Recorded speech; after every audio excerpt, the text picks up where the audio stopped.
कोई इस तरीके की मानवीय स्कीम को कैसे बंद कर सकता है? हम लोग कल्पना भी नहीं कर सकते कि कोई सरकार इस तरीके की स्कीम को भी बंद कर सकती है, मगर इस बार दिल्ली के बजट में इस स्कीम को बंद कर दिया गया है। अब अगर दिल्ली की सड़क पे कोई हादसा होगा तो प्राइवेट अस्पताल में उनका इलाज मुफ्त नहीं होगा। आप मान सकते हैं कि हजारों लोगों की मृत्यु अब इस कारण हुआ करेगी। 2023 के अंत में हमने ये कहा था, एज अ हेल्थ मिनिस्टर मैंने ये प्रेस कॉन्फ्रेंस करके कहा था कि भारतीय जनता पार्टी और उनके लगाए हुए एलजी के इशारे पे अफसरों ने फरिश्ते स्कीम को बंद करने का षड्यंत्र किया। अखबारों में भी छपा। मैंने चिट्ठी लिखी एलजी साहब को, और वो चिट्ठी एलजी साहब को उस वक्त के मुख्यमंत्री अरविंद केजरीवाल जी ने भी लिखी कि आपके अधीन आने वाले अफसर जानबूझ के फरिश्ते योजना जैसी मानवीय योजना को बंद और ठप करने की कोशिश कर रहे हैं। और एलजी साहब ने कहा नहीं, ये झूठ बोल रहे हैं, पैसे नहीं दिए गए स्कीम के। मैं एज हेल्थ मिनिस्टर देश की सबसे बड़ी अदालत में एज अ पिटिशनर गया। सुप्रीम कोर्ट की बेंच जस्टिस गवई और जस्टिस केवी विश्वनाथ की बेंच ने इस मामले को सुना। दिल्ली के उपराज्यपाल विनय सक्सेना को नोटिस किया, और उस नोटिस के दबाव में अफसरों ने फरिश्ते योजना की पैसे जो थे, जो फंड्स थे, वो रिलीज किए और फरिश्ते योजना फिर से शुरू हुई।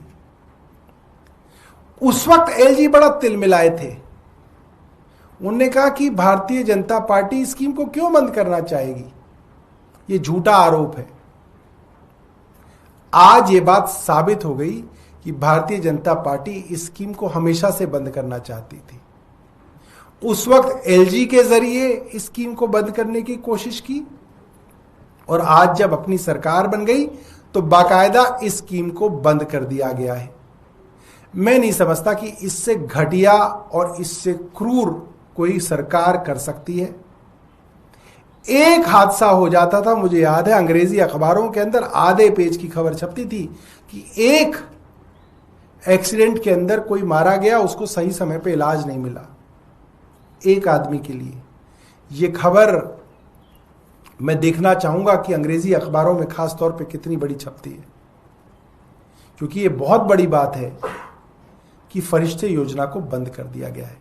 मैं एक दो वीडियोस आपको दिखा के आपको एहसास दिलाना चाहता हूं, उन श्रोताओं को, उन दर्शकों को जो इस प्रेस कॉन्फ्रेंस को देख रहे होंगे, कि किस तरीके से लोगों के परिवारों के अंदर हमने जान बचाई है।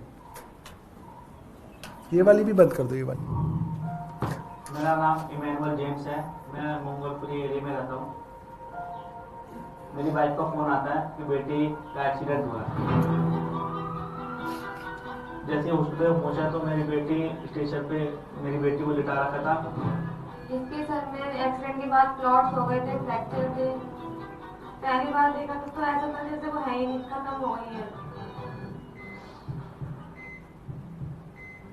15 नवंबर से 1 दिसंबर तक मेरी बेटी हॉस्पिटल में एडमिट थी। जब भी याद आता है तो रोना आ जाता है, लेकिन अब गुड है, मेरी बेटी बहुत अच्छी है।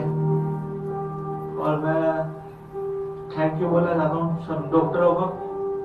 सारी हेल्प हमारे दिल्ली सरकार से ही मिली, और शायद ये स्कीम ना चलाती तो शायद मेरी बेटी नहीं होती।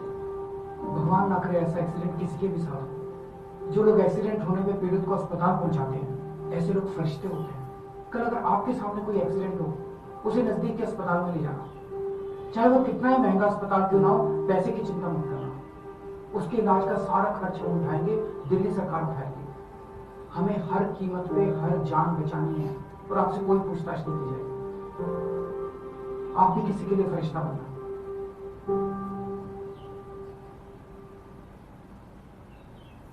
एक बार नेक्स्ट भी चला दो। हैदर अली, कुलदीप कुमार, राहुल गुरनानी, सोनू गौतम, ये वो लोग हैं जो किसी के रोड एक्सीडेंट होने पर सामने आए, उनको हॉस्पिटल पहुंचाकर उनकी जान बचाई। जो लोग एक्सीडेंट होने पे पीड़ित को अस्पताल पहुंचाते हैं, उनकी जान बचाते हैं, ऐसे लोग फरिश्ते होते हैं। मैं उन फरिश्तों को सलाम करता हूँ। कल अगर आपके सामने कोई एक्सीडेंट हो तो आप भी किसी के लिए फरिश्ता बनना, उसे नजदीक के अस्पताल में ले जाना, चाहे वो कितना ही महंगा अस्पताल क्यों ना हो। पैसे की चिंता मत करना, उसके इलाज का सारा खर्च हम उठाएंगे, दिल्ली सरकार उठाएगी।